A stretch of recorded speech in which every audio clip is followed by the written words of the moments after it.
है तो फिर अभी मैच वाले से कुछ जी होटल से टीम नहीं, पाकिस्तान स्टेडियम में रवाना हो गई।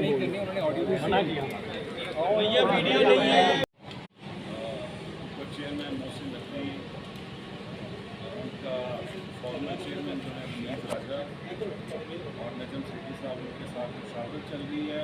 और दूसरी तरफ दुबई ऑनलाइन मुज़ाकरा नेगोशिएशन है। अभी फौरी तौर पर यह है कि जो मैच UAE और पाकिस्तान की टीमों के मामले में खेला जाना है उसको 1 घंटा डिले कर और 6:30 बजे की बजाय 7:30 बजे होगा। कोशिश है कि अच्छी खबर आए तो फिर मोहसिन नकवी साहब खुद आकर आपसे अभी आपको इतना शुक्रिया।